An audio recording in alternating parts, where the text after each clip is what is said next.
intercepted me in my expedition. Oh, she divided intercepted me by strangling me in her accursed room for all the slaughtering wretch that thou hast done, thou toad. Thou toad, where is thy brother Clarence? And little Ned Van his son. Flourish trumpets, strike alarum drums. Let not the heavens hear these telltale women rail against the Lord's anointed. Strike, I say! Either be patient and entreat me fair, or with a clamorous report of war, thus will I drown out your exclamations.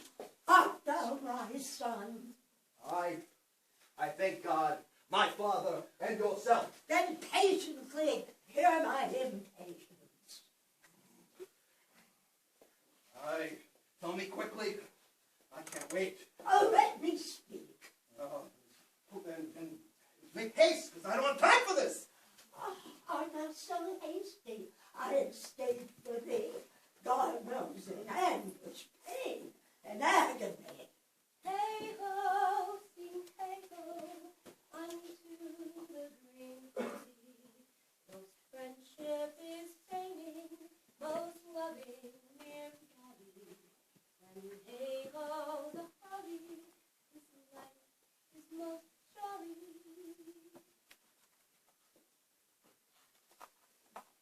Admiring Miranda. Indeed, the top of admiration was what dearest to the world. Full many a lady I have eyed with best regard, and many a time that harmony of their tongues half in the bondage brought mine to the ear. For several virtues I have like several women, never any with soulful soul, but some detecting I did quarrel the noble, gracious young, and quick to the foil, but you, oh, you, so perfect, so peerless, all created of every creature's best. I do not know one of my sex, no woman's face to remember, from mine own, but I've seen no more of them than you, dear friend, and by my imagination I can imagine no other form but yours.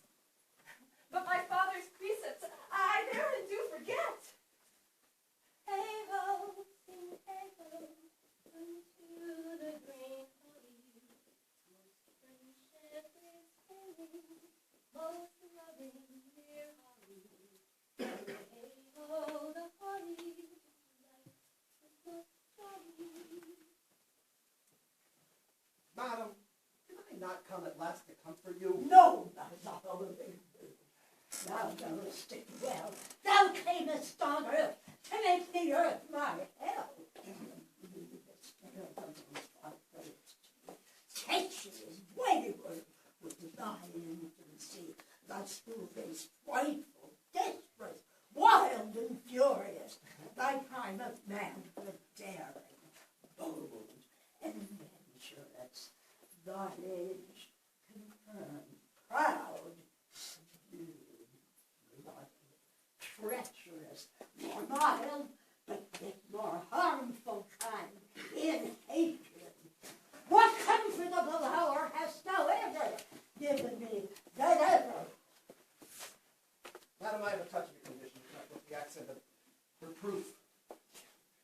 Faith, none but Humphrey Hour. They called your grace to breakfast once. Fourth of my company. If I be so disgraceful in your eye, let me march on and not offend you.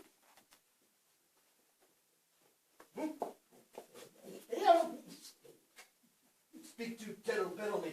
I will be mild and gentle in my speech. And quickly, for I am in haste. Art thou so hasty? Oh, I certainly am. Therefore, I would God, by God's just ordinance, or I from extreme old age and anguish shall perish and never look upon thy face again.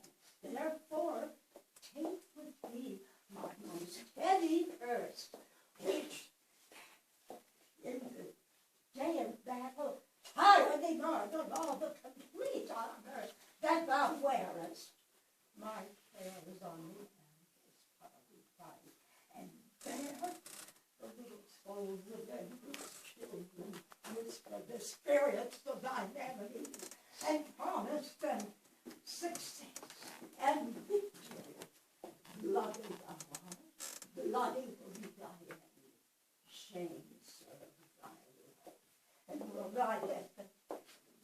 So like what? winter has my absence been from thee, the pleasure of the fleeting year. Freezing have I felt, what dark days seen, what old December's bareness everywhere. And yet this time removed, the summer's time, the teeming autumn, big with rich increase, bearing the wanton treasure of the prime, that widow wounds. After their lord deceased, yet this abundant issue seemed to me but hope of orphans, an unfathered fruit. The summer and its pleasures be on thee.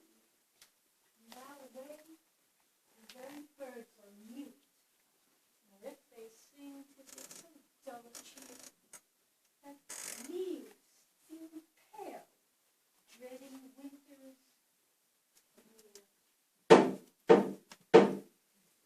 Read the indictment.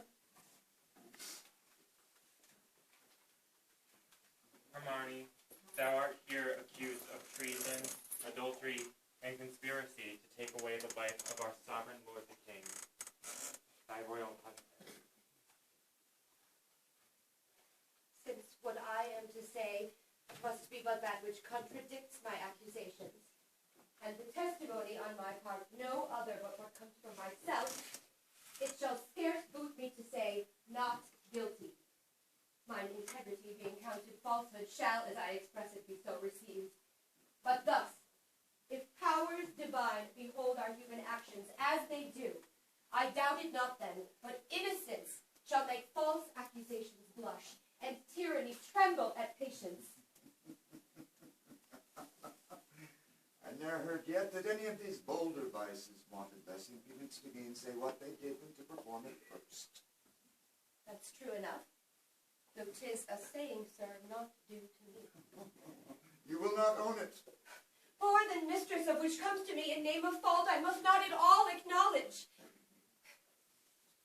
For Polixenes, with whom I am accused, I do confess I loved him as in honor he required, with such a love as might become a lady like me, with a love even such so and no other but yourself commanded as it was yours. Now, for conspiracy, I know not how it tastes, though it be dished for me to try how. You knew of his departure, but you know what you have undertaken in his absence. Sir, you speak a language I understand not. My life stands in the level of your dreams, which I lay down. Your actions are my dreams. You had a bastard by Polixenes, and I but breathed it. As you were past all shame, those of your fact are so. So past all truth, which to deny confirms more than avails. For as thy brat hath been cast out, like to itself, no father owning it, and this more criminal in me than it, so thou shalt feel our justice in whose easiest passage. Look for no less than death. Sir, spare your threats. The bug which you would fright me with, I seek. To me life can be no commodity. The crown and comfort of my life, your comfort, I do give lost, for I do feel it gone, but know not how it went. My second joy, and first fruits of my body, from his presence I am barred like one infectious. My third comfort, stars most unlovely, is for my breast. The innocent mirth in its most innocent mouth, hailed out to murder. Myself on every post proclaimed as strumpets, with immodest hatred, the child then privilege denied, which longs to women of all fashion. Lastly, hurried here to this place in the open air before I have got strength of limit. Now, tell me, my liege, what blessings I have here alive that I should fear to die. Therefore, proceed, but yet hear this, escape me not, no life mine honor, which I would free. If I shall be condemned upon surmises, all proofs sleeping else, but what your jealousies awake, I tell you 'tis rigor and not law. Your honors all, I do refer me to the oracle. Apollo be my judge. Here